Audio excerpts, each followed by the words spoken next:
Hey there, Rick Sage, recording at the Rimrock Studios in Bishop, California.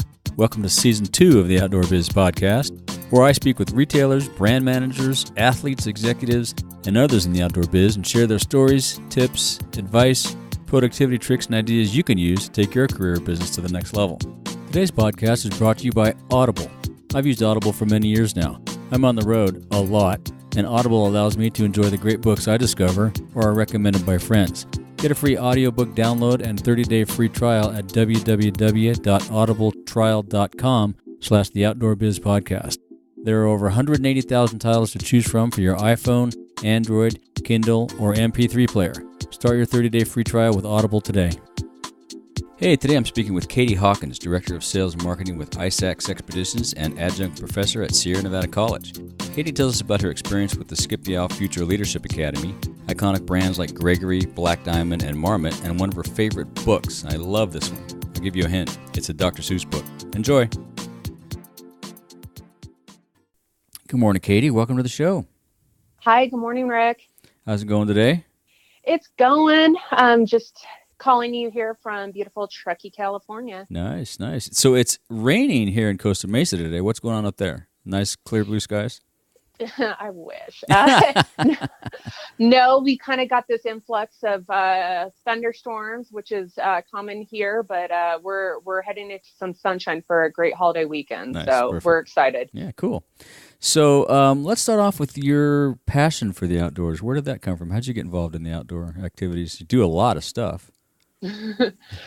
Yeah, I had to kind of go back in the archives and go, well, is that really an outdoor activity? But I grew up in the Pacific Northwest in a suburb of Seattle, and it's one thing about growing up in the Northwest is it's absolutely amazing, and being able to walk outside and see towering pine trees, but also views of Mount Rainier, and right. so Two that huge really mountain range right on either side. It's unbelievable.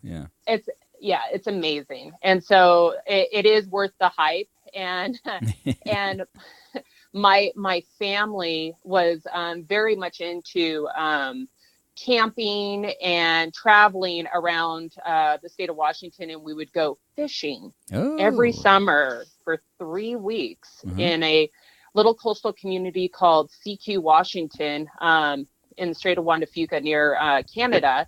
And that's earliest memories, like 3 years old up until 15, every August going king salmon fishing. Nice. That's awesome. Yeah. Well, I've done that up there a bunch. It's very fun. Yeah. So and it's good to eat too. Right. And that's really kind of inspired, curiosity of being out on the trail, but also early mornings and going out with my dad and my brother fishing. Very cool. Yeah, that's fun. Yeah. So what was your first outdoor job? You know what? It was interesting. I got asked to, when I was in high school, if I wanted to be a ski instructor at Snoqualmie Pass, which was about 40 minutes away from my house. And my first kind of real job in the industry was in high school, ski instructing for 4 and 5 year olds. So I knew how to make. It was probably like herding cats, but still.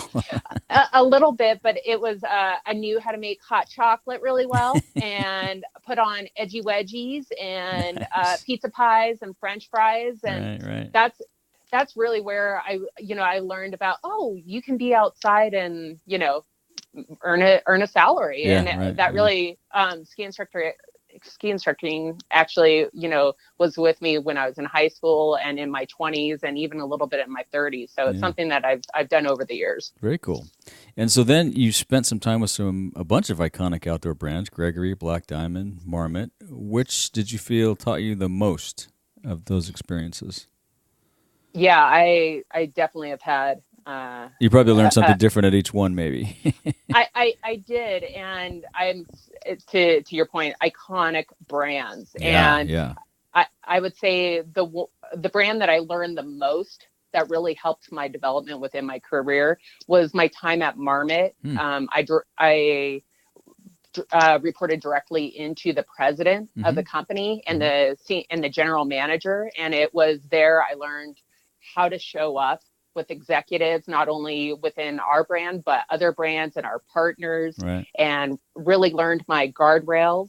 And that really kind of fueled, how to strategize and make good, decisions for the brand, for the business, for my employees. And I think there is where I really excelled. Right. Where did you have the most fun, would you say? It's interesting because Gregory and Black Diamond, I would say they were fun in different ways. I think one of the things that stands out is when I worked at Gregory, Wayne Gregory was still, it was coming in every day. Oh, great. And when I worked at Black Diamond, Peter Metcalf was in line at the taco carts on Thursday. Nice. And it's something about having the founders in the building, right? Yeah. It's hearing about the history Right. and the ethos of the brand. And that's something that Wayne and both Peter exemplified. And it was amazing, really inspiring. Yeah, I was at Eagle Creek during that time when Steve and Ricky were both there every day, and we got to experience that same thing. It gives you a different perspective, I think, for why you're doing what you're doing, right? I mean, we're all committed to this industry for various reasons, but when you get to work with the guy that started the thing, that's a whole nother level, I think. Well, and you can't pay for that heritage, right? Exactly, right. And I mean, Wayne Gregory was a Boy Scout making, packs in his garage. Yeah. And Peter Metcalf and him coming from Chenard and taking on hard goods and building Black Diamond out of Salt Lake City. You can't make this up. Right. And it's inspiring, and people love that story and that content. And they identify to that. That's one of the cool things about the outdoor industry, I think, is a lot of the founders are still around, and there's other people starting brands that they do make this up, right? They try to come up with a brand and then create this story around this heritage and stuff, and then you do a little research and find out, wait a minute, they're 2 years old. How does that all fly? But we're fortunate enough to be around all these great founders and that have turned into leaders at the outdoor show and other events. Like we were talking offline a little bit. You were working a lot with the Skip Yowell Leadership Foundation. Another great guy, right. What an awesome dude. And I'm just blessed to have met Skip and also, like you said, just be able to walk a show and go, oh my gosh, right. and being able to go up and, have a hug and talk and catch up like old friends. And I'm in a unique situation because I've only been in the industry a little over 15 years, but, these are still people that I can call up and, bounce ideas off, and it's amazing. Yeah, no, it's cool. And they always will be. I mean, that's, I've been in this industry for a long time, and there's still people that, I may not have talked to in a couple of years, but you shoot them an email, call them, they pick up the phone. It's like catching up. It's, it's awesome. Yeah. Yeah, I love it. So you have a little one now, and you're taking some time off to raise a family. How's that going? Rick, it's amazing. I bet. I would say I'm not really taking time off because you get kind of this fiery mama power, and I have a son, and he's 10 months old, and he wakes up with a smile on his face, and he has given me this whole different outlook on time management and and what we do, how I use my day, and I use it to prioritize him, and then be involved in the activities that allow me to spend as much time with him as possible. So right. That's really cool. Yeah, that's awesome. Well, yeah, so you're still quite busy. So I noticed, I did some research, and you're an adjunct professor at, is it Sierra Nevada College? What are you doing there? Right. So Sierra Nevada College approached me to teach a global studies class, and I really should have called it Outdoor University, taught by Katie Hawkins. And because I really just took from my experiences with international sales with Gregory and Black Diamond, and really in my time at Marmot, and applied it to a class curriculum. We covered corporate social responsibility, go-to-market strategies in other countries. Oh, cool. Had some amazing guest speakers. I tapped a former colleague and mentor of mine, Dion Goldsworthy. Oh yeah, Dion and I go way back. He's awesome. Yeah, vice president of sales, international sales at Gregory, and he was he was a catalyst in the business, especially in Japan. And then a designer friend of mine, Aaron McCready, who just went out on his own, but he was a design engineer at Camelback. And so these students were like, whoa. Yeah. And, I set up the curriculum to show them that, listen, you live in this beautiful area in the Tahoe Basin, and you can turn your passion into your career. And our final project was a live case study. And again, knowing some of my industry colleagues here, I reached out to them to see if my students could consult, for them for the semester. Yeah. And so they presented to Big Trucker Hats here in Truckee, a strategy in Nordic countries, and then Coalition Snow, which is an all women's hard goods ski and snowboard company, a go-to-market strategy for Japan. Oh, wow. That's very cool. Yeah, so it was different. I had never been a college professor before, but it was different in that it was challenging working with younger students, but younger, I mean in their 20s. But it was an amazing experience. I loved it. Are you going to do it again? Are they going to ask you back? That'd be a great program to keep going. Yeah. They've asked me to teach finance and economics. And there you go. Yeah. And so we'll see. I kind of want to keep doing the global studies, but we'll see. I haven't confirmed yet, but yes, they definitely want to keep me in their pool of professors for sure. That's great, because finance and economics is a really important thing as salespeople, at least in my experience anyway. I run into people all the time, whether it's a buyer or a new sales rep, that don't really understand the retail math, and you kind of want to sit them down and say, first, let's back up and let's not talk about the line and the assortment here. Let's talk about how the numbers work in this game, And I think that'd be a great class to teach. Yeah, that's awesome. Yeah, and I that was one thing that I remember when I was going to school. I went back while I was at Gregory, went back and got my MBA, and it's because I wanted to fully understand not only retail math, but finance in general, and being able to look at a P&L and articulate that to whether it was an executive team or a board, and that was a priceless experience. Right, to be able to capture that. Yeah, good for you. And so, as if that was not enough, you're also the director of sales and marketing at ISACS Expeditions. Tell us about that. Yeah. ISACS Expeditions is the leader in human-powered adventure travel, backcountry skiing, snowboarding, trekking, sea kayaking in polar environments. Oh, cool. Our flagship product offering that we're celebrating our 20th anniversary in 2019 is we take 130 backcountry skiers, snowboarders, trekkers to Antarctica. Wow. And we go skiing for 10 days. Wow, nice. And how I knew this brand is when I was at Black Diamond, a lot of my friends and this gentleman, the owner, Doug Stout, they would come back from this trip, and you would have pictures of them, skiing with penguins, like skiing. Where did you go? And I'm like, what is this? Yeah, right. Yeah. And Doug and I had gotten to know each other. And when I said, I think I could help your business. And he was like, I think you could. Yeah, great. Yeah. And he offered me an opportunity up here in Truckee to lead the sales and marketing initiatives for ISACS, and it's amazing. It's a great brand, and he's again working with a founder, right? Yeah, cool. It's that energy again that I love. Right. So when you guys go down to Antarctica, do you actually get on the ice, or do you do it on the peninsula? We're on the peninsula. Yeah. And then we're touring up, and we have some of the most amazing guides. Yeah. And our ratio is 4-1, so safety is our number one priority. And like these are life-changing experiences. I bet.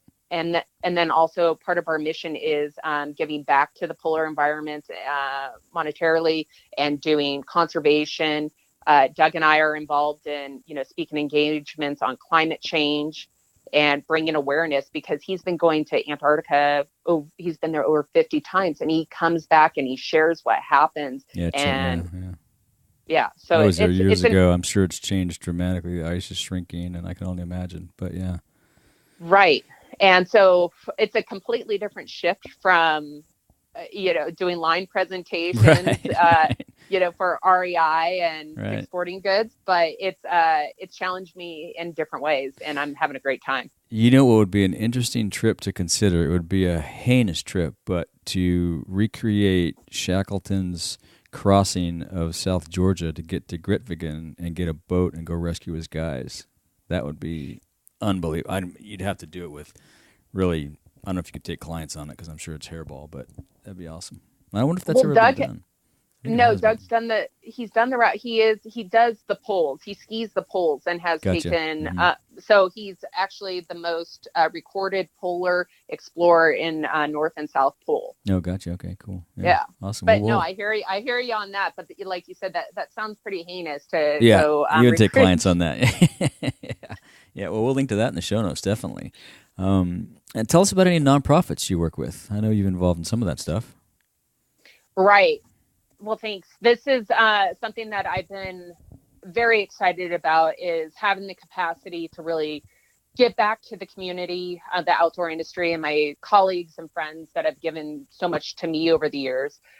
Right now, I'm mentoring an up-and-coming female sales leader in the Yowell Leadership Academy. Oh, cool. And then I'm also part of the graduation of the program is a group of leaders present a capstone project, and I'm working with the group that is looking for ways to build a toolkit for veterans to be able to help them articulate their skill set and be able to apply for jobs in the outdoor industry. And that's a good one.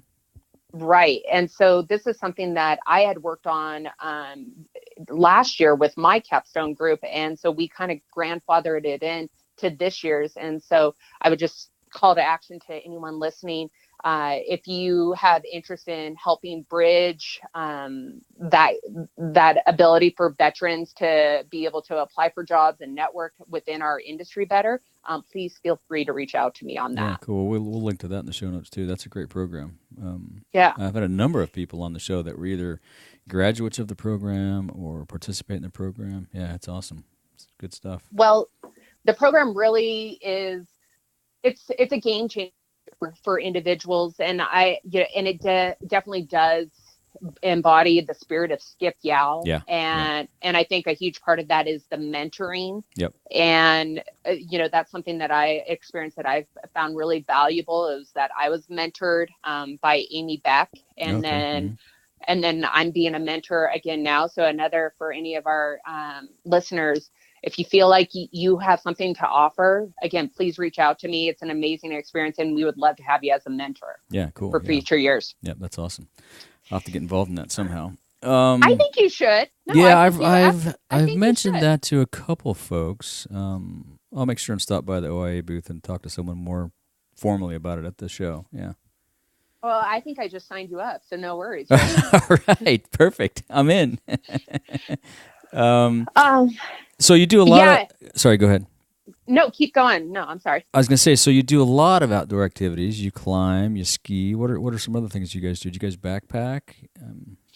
Yeah, we do backpacking, trail running here with my accessibility up in Truckee. It's just endless trails.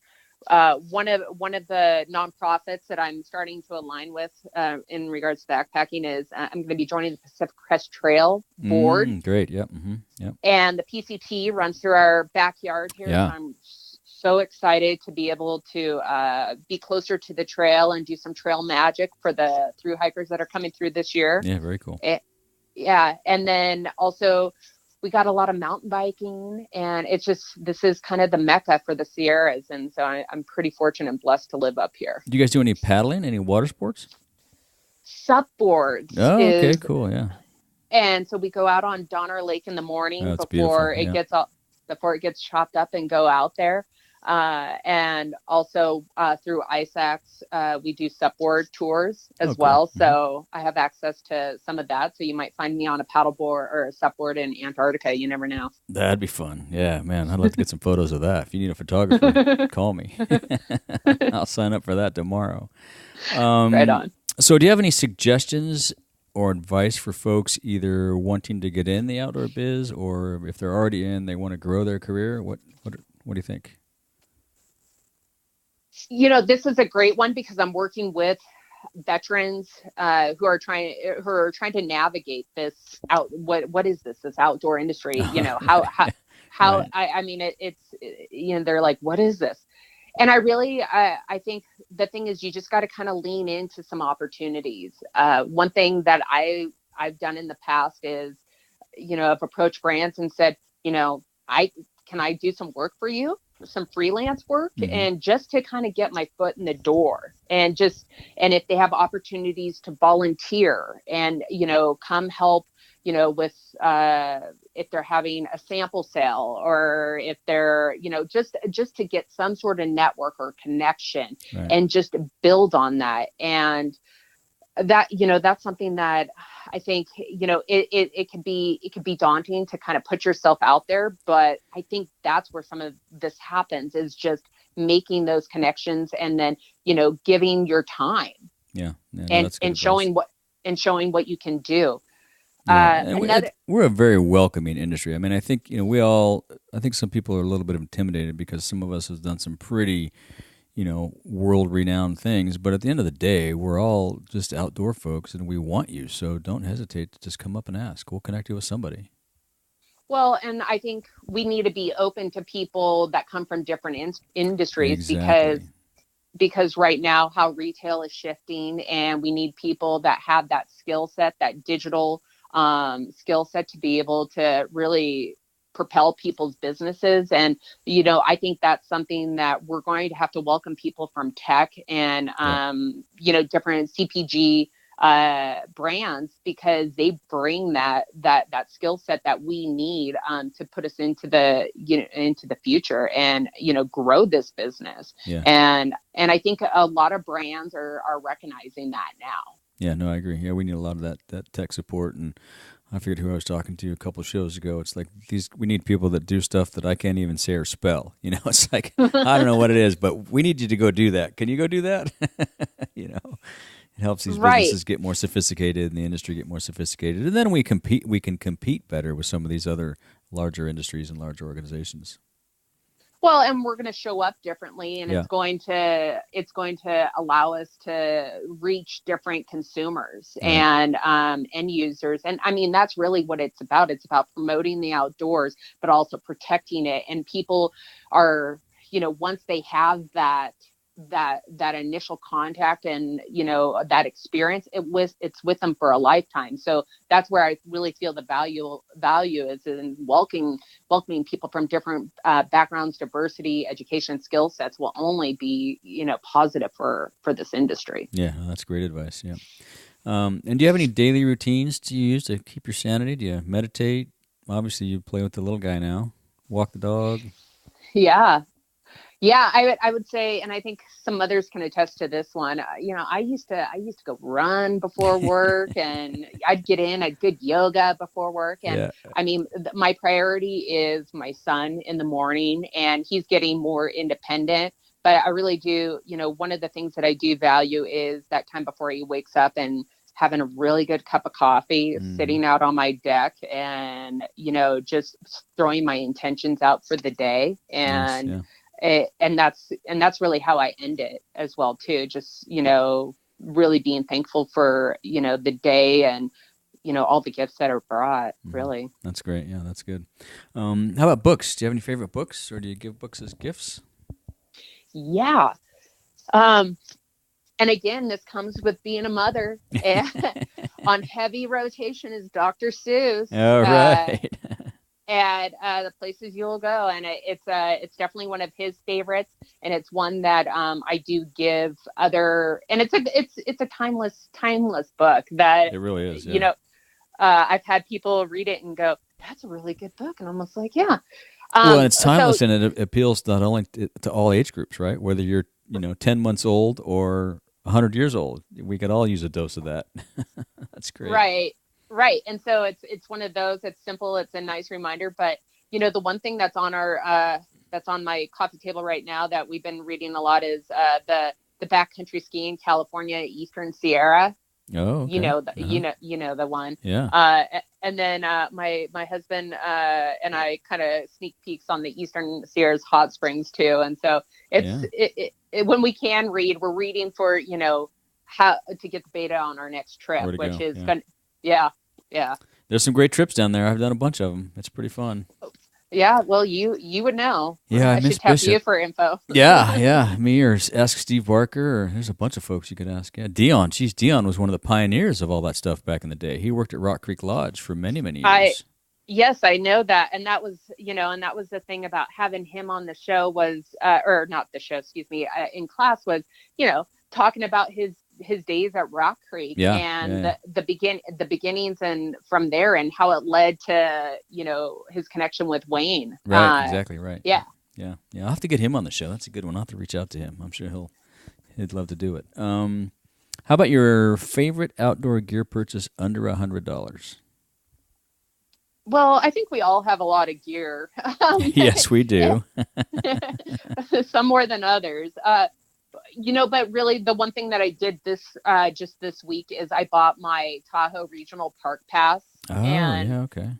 And that's $75, and it gets me into all the parks in and around the lake, like Tahoe and Donner Lake. Right. And with a he's going to be one here soon. So just want to get him, near the water and enjoying it as much as possible. Yeah, that's a good one. Yeah, I used to buy my Yosemite Pass every year just to be able to bounce through that park.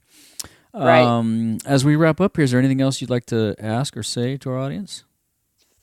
Yes, all right. Definitely. We have an election coming up, and Rick was nice enough to time this just in and around that here in the state of California, June 5th.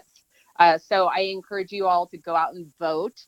Especially here in California, we have Prop 68, which is a Parks, Environment, and Water Bond. That's going to be a $4 billion fund for state and local parks and projects. And it's this huge bond project. It's the largest that it's ever been in the state's history. So I would just encourage you to go to the OIA website, read about Prop 68, and just educate yourself. It would be amazing if this passed. But I think more importantly, just go out and vote in the community that you're in right now. Okay? Yeah, exactly. Yeah, we'll link to that Prop 68 info. And just get out and vote. I mean, obviously vote for Prop 68, but the bottom line is get out and vote.